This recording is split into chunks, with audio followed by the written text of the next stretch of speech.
$1 million, no guarantor needed, plus a special discount for early applications. The time brought to you by Evolve Loan Co. Borrow, build, evolve is 3 o'clock.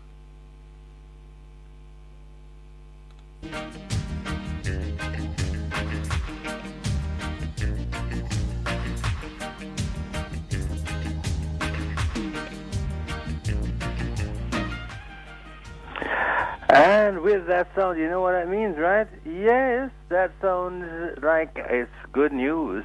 It sounds as it's time for the CCRP update.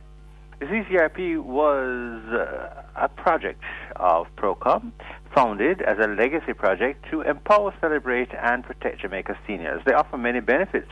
Visit our website at ccrponline.org. CCRP update is brought to you by J&J Silver Shield, the best choice for auto and property insurance exclusively for CCRP members.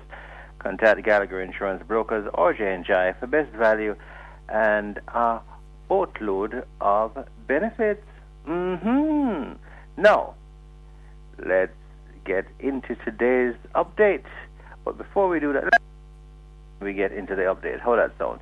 Today's update, we'll speak with the very Reverend Canon Hartley Perrin, Custos of Westmoreland, about the impact of Hurricane Melissa on his parish, as well as an update on the ongoing recovery efforts. But first, a little family business. Our CCRP update sponsors, BCIC, offer their amazing J&J Silver Shield plan for auto and property insurance exclusively for CCRP members. The auto plan includes free benefits from the Jamaica Automobile Association with valet service for vehicle registration, fitness, and 24-hour roadside assistance. Help us to continue advocating for your rights.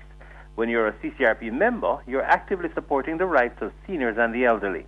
If you're 40 years old or over, you're eligible to join CCRP. And when you join CCRP, not if, when, you open up a world of exciting events and money savings discounts. As a CCRP member, you will have access to discounts of up to 30% from our over 100 discount partners and growing. CCRP also offers 3 high-value health insurance plans for local and international coverage. Members enjoy social events and excursions to scenic spots on our beautiful island, and there are other wellness and lifestyle events as well. Beautiful. So far, CCRP has delivered food and care packages to Westmoreland, St. Elizabeth, St. James, and Trelawney for hurricane relief for the elderly, bought from the $800,000 we netted from the NDTC benefit in July. We plan on assisting with roofing from the proceeds of our recently held Living Legacy Awards ceremony. Our CCRP members are now being invited to make donations towards hurricane relief for the elderly. Please bring to our CCRP head office, that's at 2 Phoenix Avenue, Kingston 10, items of clothing, gently used household items such as sheets, towels, blankets, personal care items, as well as non-perishable food items. These will be packaged and taken to affected seniors just before Christmas Day. Cash may also be donated if you're so moved. We'll now be having an in-person Christmas social on Wednesday, December 17 at the Stella Maris Church Hall in Kingston, and members may bring their hurricane relief donations to that event. So, it's a treat-for. Yes, we see each other, we have fellowship, and we together pool our resources to help our brothers and sisters elsewhere on this beautiful island. On next Sunday's program, we will mark the International Volunteer Day. It's a retrospective. The day will be observed on December 5, and we'll be hearing about the work of the volunteers of the Lions Club. Our guest speaker then will be Ms. Corrine Duffus, President of the Lions Club of New Kingston. And now to the core of today's update. We head out west for an update on post-Hurricane Melissa relief efforts. A very, very warm CCRP welcome, Honorable Custos Canon Hartley Perrin from the west. How are you doing, my brother? So good to have you. It is my privilege and pleasure to be with you this afternoon, in spite of the challenges that are with her in the especially about parish of Westmoreland. Yes, but we're indeed. above ground and making impact. Yes. We know you wear two very important hats, so tell us a little bit about how you and your church fared in the hurricane first off. Well, personally, I've had my own share of challenges. Like so many others, a vast number of persons. I lost my roof. I had so, you know, when you lose your roof, oh, that's tough. Water comes in and all of these things, and you're in grave danger. But so we had that. We had that sectional roof that was concrete. So at least in our minds, we were able to know where we could go if things really got bad. Right. So we were able to do that. We were able to move things from the area that was pouring in to the area that, you know, was so covered with strength. So personally, I've lost, you know, a number of things. But I'm not going to complain. I'm not even going to mention the things that I've lost. But when I consider what others have lost, then mine pale in insignificance. So the parish has really been hard hit. Persons are trying to cope, trying to understand, and even trying to accept what has befallen them during this terrible Hurricane Melissa. I mean, I've heard some horror stories that, you know, bring tears to your eyes. And of course, the empirical evidence is there when you go and you see where houses were, and all you see is a pile of rubble that represent where the house was. And in that rubble, you might find a refrigerator, you may see a stove, you may see some element of bedding that represent all that remains of that family, of no use, just a pile of rubble. Thank goodness. If you have a heart of rock, you would be drawn to tears when you see these things. Even rocks move sometime, you know, Baba. Even rocks have to rock sometimes. Absolutely. Yes. You just have to have a moment of humanity to understand how it is. What are some of the greatest needs? I mean, it's a tough question to ask, but a question that has to be asked. Because when you look, I mean, even if you have minor inconveniences at home, but it's major for this time, you usually pause and say, all right, we're going to start now. Should I start here? Should I start there? I think we've all been through it to a greater or lesser degree, where we are so confounded by the many things to do that we're not sure where to start. But you've had a little time and you've conferred with your congregants and your family and your wider community in our beautiful Westmoreland. What have been identified as among the greatest needs? Okay, so initially, persons wanted just about everything. Oh, yes. And we are grateful to the World Central Kitchen that they have been providing regular hot meal for many of the citizens, especially those in my own community. So food is not anymore a great priority, although water still is, because you will appreciate that the pipes are still not running, there's still no electricity, and the phone is uncertain and unreliable. It's not back to normal yet. So we're still without electricity, so we're in darkness. So there are a few generators here or there, and there are some of us who have solar systems that are able to operate. Although we lost panels, we have recovered. But just before coming to this program, we're able to host a large truck from the Food for the Poor. Yes. Who brought, foodstuff and other important household things, deodorant and soaps and, things like that, and toilet tissues and all that, toiletries. Yes. And right now, as I speak, it is being handed out to persons. Hundreds are there receiving those things. I broke away from that just to be here on the program. Yes, but happy to hear that. The clarion call is we want something to rebuild our homes.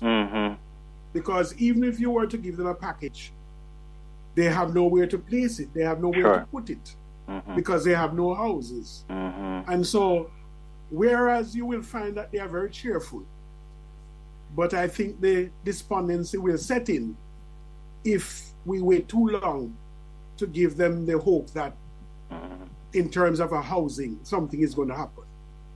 That's first base. That's first base. It reminds me so much of the old carol. Foxes have the holes and the birds has nests, but the Lord Jesus never have a way to catch, except that he was expected and it was providence.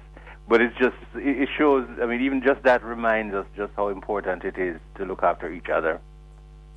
Absolutely, and that has been exemplified in this hurricane. You have persons in a small space, 13 persons in a small space, because that was the only space that gave them a level of security. Yes. And they felt that they were safe there. They would have may have gone to several places that failed. And they found one little place that offered them that kind of shelter. And that's where they stayed. Right. In terms of the churches, that's a hard thing. My own experience, I have St. Petersfield near to me. Yes. We replaced the roof after hurricane last year. My God, Beryl. Beryl came and removed the roof. And to be honest, the roof really needed some attention. So we were not too despondent because we were putting monies together with a view to repairing the roof. Right. But then when Beryl came, it became immediate. It became a priority. So we went ahead and spent millions of dollars to replace the roof and felt very comfortable now. We were changing out windows and that sort of thing. Then came Melissa and utterly removed the roof that were just put on for over $8 million just last year. And as Anglican priests, we have more than one churches. Of course, yes, circuits. So the church in Darliston, St. John's, it has not only lost its roof that was replaced about 3 years ago, but also part of the walls have fallen. Could not withstand the fury of this lady, Melissa. And the same is true of St. Barnabas Beeston Spring and St. Matthias, Kentucky, and so many other churches, not just the Anglican Church, but almost every church in this part of the island. Everyone has been affected at various degrees. Yes. Some have been totally demolished. I understand. Whereas there are some, depending on how it was constructed. Yes.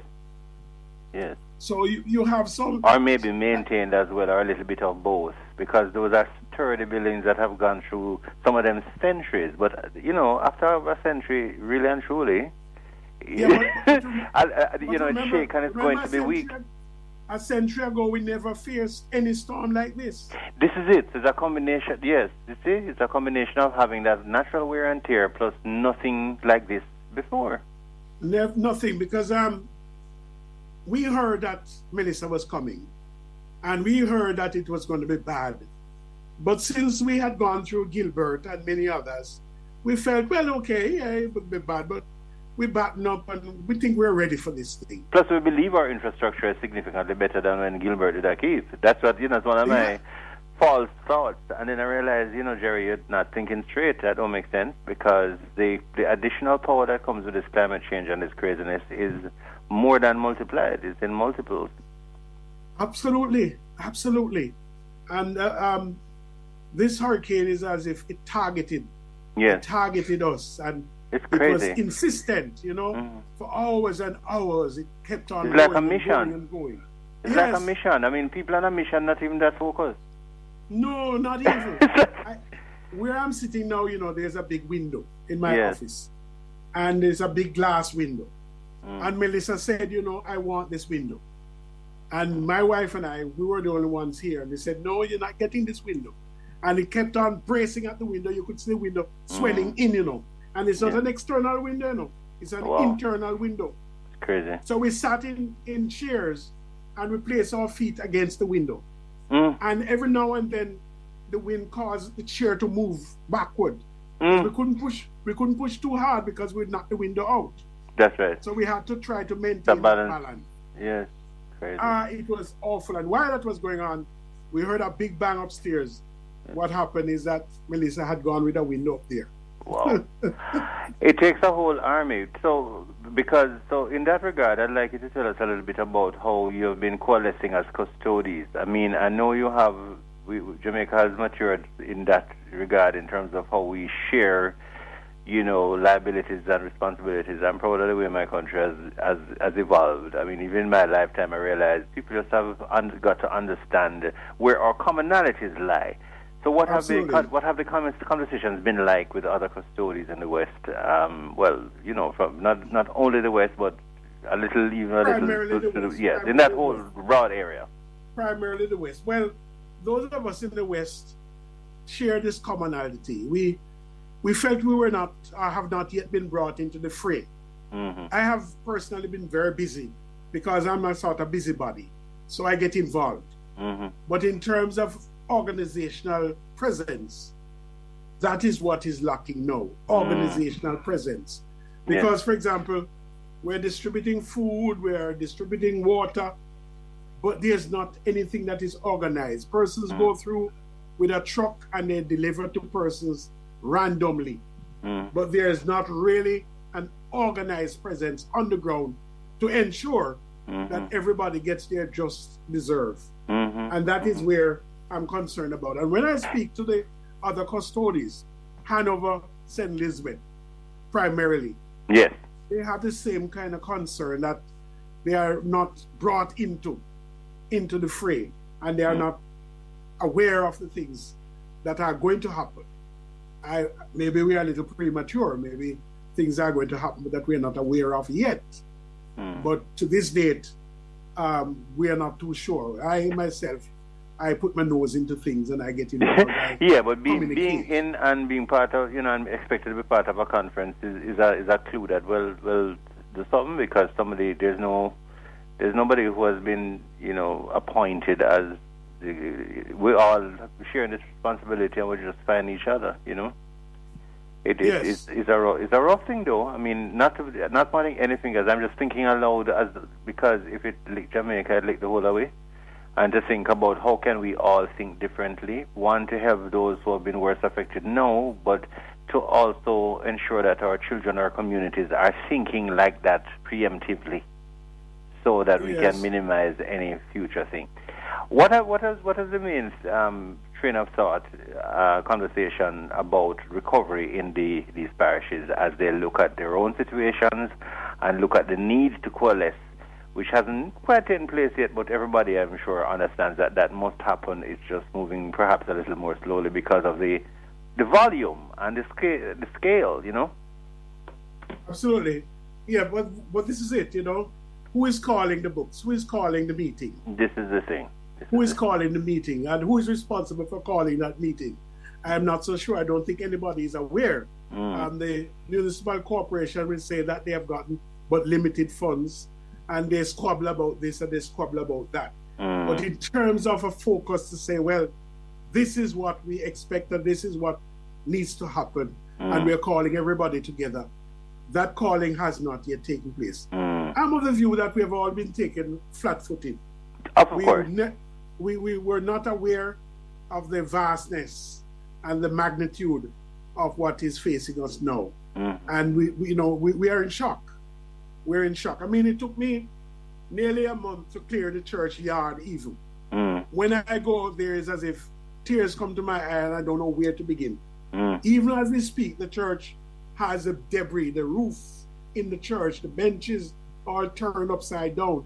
It's just a mess. And I'm scratching my head. I'm saying, how am I going to get past this? How am I going to overcome this? It takes some time. It's like having a death in the family. Funeral has to be arranged, but you can't arrange it immediately. Yeah. You have to get past who's going to book this and do it, and just have maybe a brutal meeting to say, all right, you catch that. Anybody have problems, squeal, and the other one run come. It has to be almost rough initially because it's the humanitarian crisis that it is. Absolutely.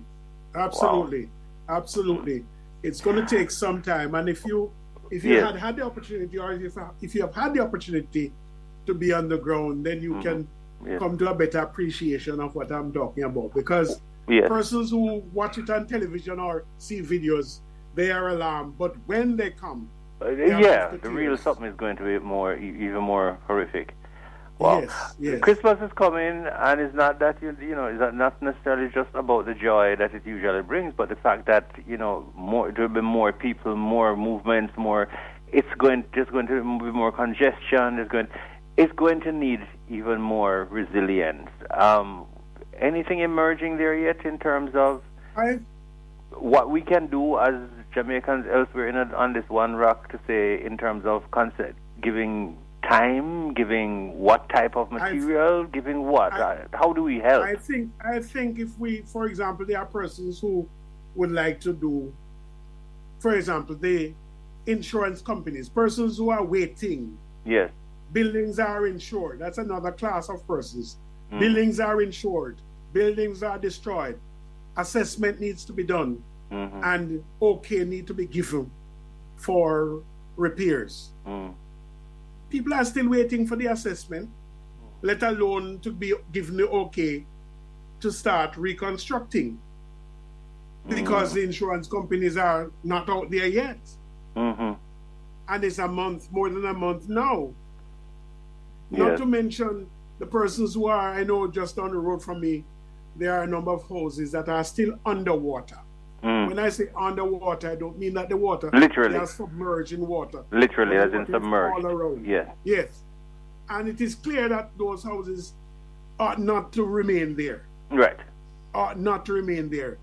But where are those houses going to be placed if not there? Who is going to determine, well, you can't live here anymore, we suggest that you move to where? Yes. Wow. So it is very complex. And then you have the youngsters who are bewildered and they are traumatized, so that if rain falls, they are frightened. Mostly. If there's a little wind, they are frightened because they've never experienced anything of this kind. And they saw death coming close. It's crazy. So there's a tremendous psychological thing that has to be dealt with. Those of us who are listening to you now and are just, we can't be quite as overwhelmed because we're not physically in the space, but our hearts are in it, and we're thinking, my God, but what little piece we can take. I know as part of CCRP, that is one organized, and we're doing within that. Can other similar organizations then initiate something that they can, that they can then take another chunk and then talk, be in communication with somebody who is directly connected, brick by brick, block by block, day by day, piece by piece. Work day. Form into groups. Fantastic. Form into groups and come down with a view to say, we're going to work on a project. We're going to identify a house, and we're going to build this house from scratch up. Here am I. The material. Send me, and I'm here. Lord has sent me. Use me. Yes, we have the material, we've brought the material, and we're going to build this house. We need more of that. And of course, part of what complicates the situation here is that many of the persons in Westmoreland do not have security of tenure in terms of land. Understood. So while persons would prefer to put up a concrete structure because board structure has failed them, can you put a concrete structure on a piece of land that is not yours? Yeah, improving somebody else's property. So what Melissa is doing is opening our eyes to what has been problems brewing for many years. So there's the immediate, there's the near-term, short-term, long-term, and future. Yes. And next generation. It's all laid out. It's going to be with us for a while. But if we could you give us a quick method of reaching you? Because we've invested a little bit more time because we understand it. You don't rush a conversation like this, right? So we know we're not rushing. But I want to make sure that at least they leave with some way of contacting you. You mean apart from a phone number? Possibly. I notice I say it sensitively because you decide. You decide how you can be reasonably contacted. My phone number is not private. It's everybody's phone number. It's 876, of course, 372-4070. Got it. 372 372 Yes. 4070. Thank you so much. Thanks for investing this time, and I pray that we continue to move in the right direction, and the hearts will continue to be moved so that we can continue to, brace on each other. We have it in our DNA. Happy. We just need to continue doing what we do and seek guidance from the technicians, the technical people, the people on the ground, and of course God Almighty, which is where our strength is. Absolutely. Pray for us. Pray for First us. And foremost. Pray for our parish. Pray for healing. Pray for hope, continued hope, and continued life in our parish. Bless you, Custos. Thank you. Thank you for your time. Thank you for your service.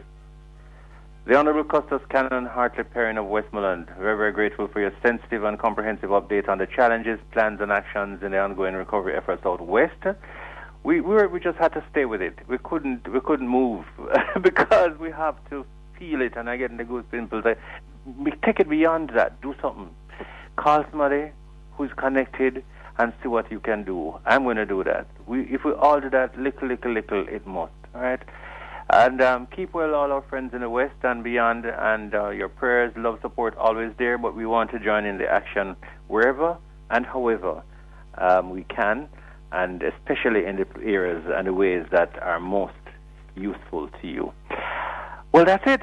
That's it for now from the update and extended version, because these are not normal circumstances. So until next Sunday at 3 for all things CCRP, visit our website at ccrponline.org. And also, you can check us on YouTube. If you're 40 years old or over, don't just sit, listen, or don't just join. Join, yes, but become a full active member. Don't wait.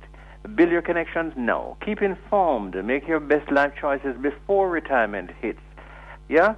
And definitely things will work out in the long run as we continue to help each other.